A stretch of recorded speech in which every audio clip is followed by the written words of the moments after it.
皆さんこんにちは、よそうです。今回は1年目の P5X 最後の実装キャラクターターボの性能を紹介していきたいと思います。もしこの動画が良ければチャンネル登録高評価よろしくお願いします。ターボは物理属性のバフキャラクター。ターボの特徴は何といっても追加ターンです。ターボは独自のパラメーターとして時速というポイントを持っており、戦闘開始時は時速 90km から始まります。毎ターンターボの速度に応じた時速を獲得していき、時速が120の倍数になるたびにターボは追加ターンを獲得できます。パラメーターが十分であれば2ターンから3ターンに1回は追加ターンを獲得することができ、追加ターンでスキルを発動するとターボの全スキルが強化されます。それでは各スキルの性能について見ていきましょう。ターボのスキル1は敵全体に物理属性ダメージ、さらに味方全体のダメージを2ターンの間アップします。追加ターンで発動すると与えるダメージが 50% 上昇し、なおかつメインターゲットへの攻撃は必ずクリティカルが発生します。スキル2は味方全体の攻撃力と防御力をアップ。追加ターンで発動した際は味方全体にシールドを付与します。味方の耐久力も上げることができる使いやすいスキルです。そしてスキル3では味方全体の貫通、そして攻撃力をアップします。スキルで貫通を上げられるキャラクターは P5X 初めてですね。追加ターンで発動した際はメインターゲットの貫通を1ターンの間さらにアップします。そしてハイライトでは2ターンの間味方全体の攻撃力と余ダメージをアップし、メインターゲットのキャラクターが次に攻撃する際相手のダウン値を追加で1点削ることができます。ターボの使い方ですが、追加ターンで2ターンに3回行動できるので、スキル2、スキル1、スキル3という順番でスキルを使ってあげると良いでしょう。スキル3を追加ターンに使うことによってメインアタッカーに大きな貫通バフを与えることができます。追加ターンが獲得できない場合はスキル1、スキル3を優先して使ってあげましょう。ターボのスキル一覧がこちらになってます。ターボは持続の獲得量とバフの量がターボ自身の速度に依存しています。さらに速度が100、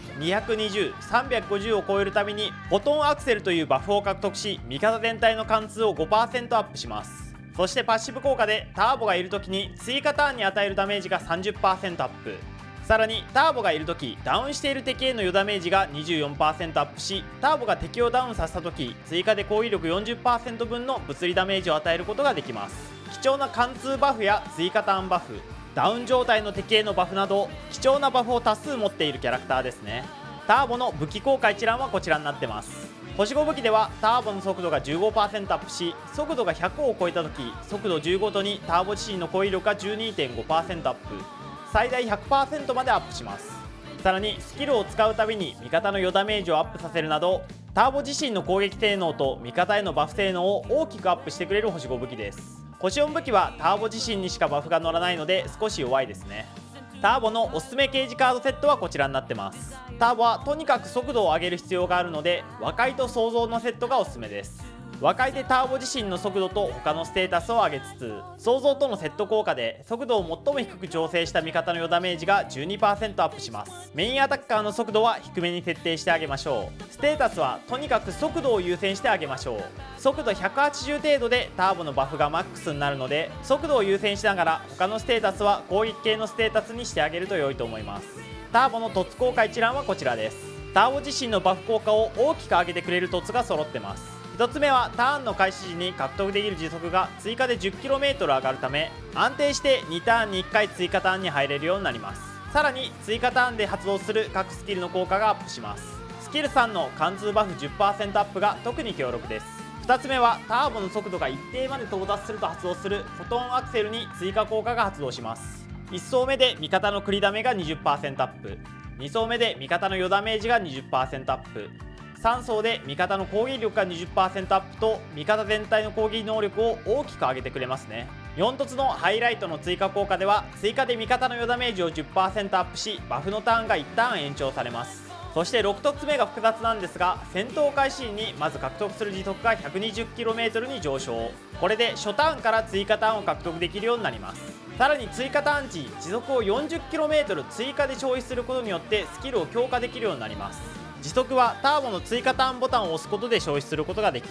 最大2回までスキルを強化できます。基本的に追加ターンではスキル3を使うんですが、まず1強化目で貫通バフが味方全体に拡大、2強化目で味方の与えるダメージが 25% アップするようになるなど、ターボのバフ性能を大きく上げてくれますね。工場キャラクターなので凸も進めやすく強力な効果が揃っています。ターボのおすすめパーティー編成についてです。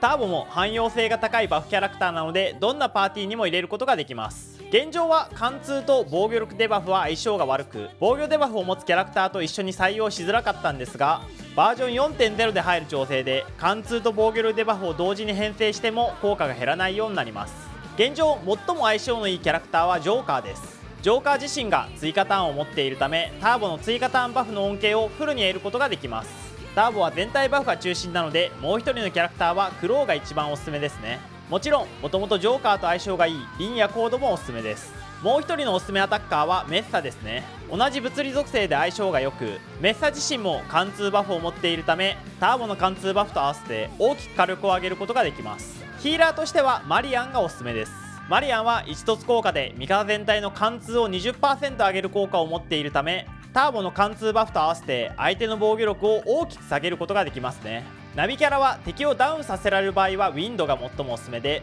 そうでない場合は状況に合わせたナビキャラを採用してあげましょう。それではターボの強み弱みを紹介していきます。まずは何といっても追加ターンを獲得できる点です。 P5X では追加ターンでもハイライトゲージの上昇やナビキャラのクールタイム減少が行われるため、ターボを編成するだけでハイライトとナビの性能が上がります。特に同じ追加ターンを持つジョーカーと組み合わせた場合は回転率が凄まじいことになりますね。さらにバージョン 4.0 で発表されたナビキャラクターアンジュは味方に追加ターンを与えることができるナビキャラみたいなので、ターボとの相性は抜群になっています。2つ目の強みは貴重な貫通バフを持っている点。貫通バフをスキルで与えられるキャラクターは P5X で初めてなので、現状は防御力デバフが強い環境ですが、貫通が強い環境になった時に進化を発揮すると思います。3つ目の強みは敵をダウンさせる能力が非常に高い点です。現状 P5X はボスはダウンしないことが多いですが、敵がダウンする相手であればウィンドと組み合わせて無類の強さを発揮するキャラクターです。ターボの弱みはまず全体バフ中心な点ですね。